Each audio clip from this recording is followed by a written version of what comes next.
Standard form. Standard form is used to write either very big or very small numbers because they would be tedious to write in their long form. So standard form looks like this. We have a number at the beginning multiplied by 10 to a power. That's the basic way it looks. Now, the important thing is that this number at the beginning here has to be between 1 and 10.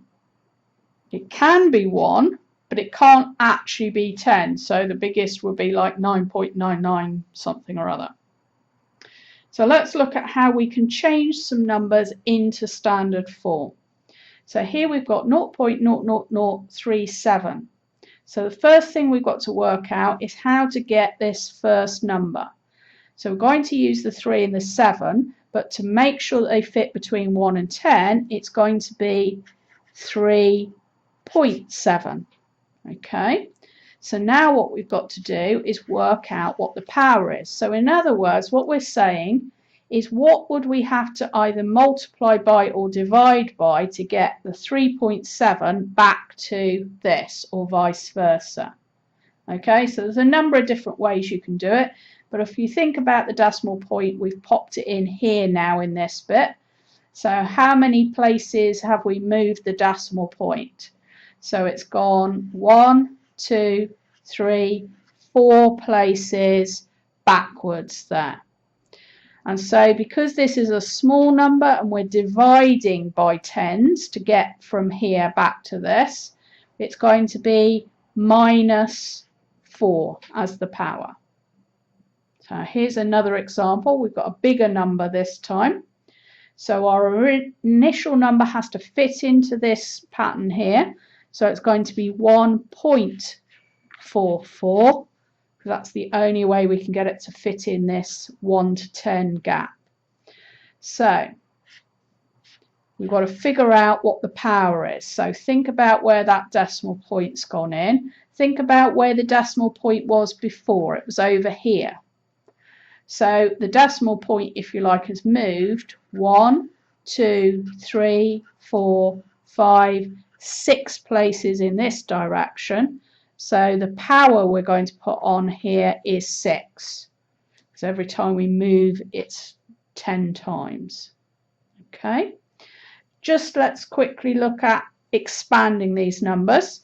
So if I've got 6.43 and I need to times 10 to the power of 5, so it's in standard form, but I want it in the longhand form. So we just need to do the opposite. So be aware that this is a positive power, so this is going to make the number much bigger. So we need to think about 6.43. And that is going to move 5 places. So it's going to go 1, 2, 3, 4, 5. So the decimal point is going to end up here. So notice we've got some spaces here, so they need to be filled with zeros.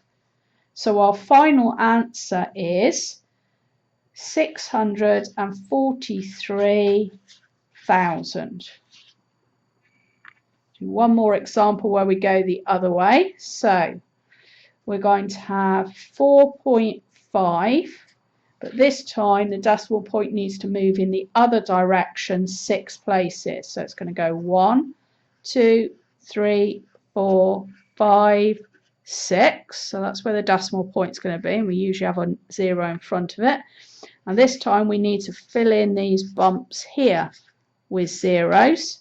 So our final answer is 0.0000045. Just trying to make sure I get all the zeros right. So that's how we go to and from standard form. Now once you've made the effort to put numbers into standard form, it would be nice not to have to go back to the longer form in order to do some calculations with them. So I'm going to show you how that works now. So let's say, for example, that we need to multiply these two numbers that are written in standard form together. Now the secret to this is the fact that we know that when we times things, we can do them in any order we want. So we can muddle them up. So I'm going to reorder this. So we're going to do 2.1 times 6. I'm going to put those together, times 10 to the power of 6 times 10 to the power of 5. So now we're going to do these in two sums. So we want our final answer to stay in standard form, remember. So the first bit here we've got is 2.1 times 6. So that's going to give us 12.6. And then over here we've got 10 to the power of 6 times 10 to the power of 5. So remember we add those powers. So that's 10 to the power of 11. Now we haven't quite finished because this isn't playing the game right. Remember this part of the number has to be between 1 and 10. So we need to adjust that. So that's 1.26.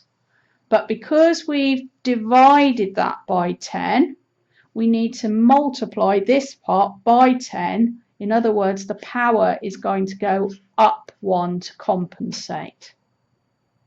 Okay, I'll do another example here. So we've got 3 times 10 to the power of 7 times 9 times 10 to the power of minus 3.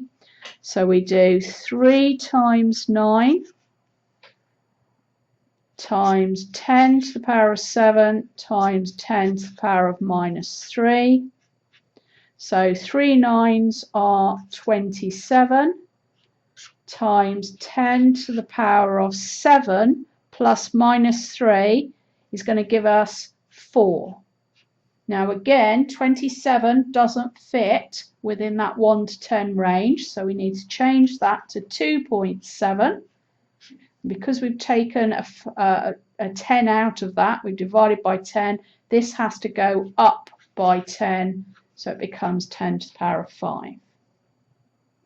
Now we're basically going to use a very similar tactic to do dividing. So in other words, we're going to take the 2.3 and divide it by the 4.6. Okay, and then that is going to be times by 10 to the power of 13 divided by 10 to the power of 3. Okay, so 2.3 is half of 4.6, but 2.3 therefore divided by 4.6 is going to give us a half. Okay, if you see it written like this, it's maybe a bit easier to see that that's a half, or 0.5. Okay, and then over here we take away the powers, so 13 take away 3 gives us 10. So now we've got 0.5 times 10 to the power of 10, but 0.5 doesn't fit our 1 to 10 thing either, so we need to make that 5. So I've multiplied by 10. So in effect, I've nicked, if you like, one of these in order to make that happen. So that means that this time the power goes down 1 to compensate, like so. So that's how we multiply and divide without leaving standard form.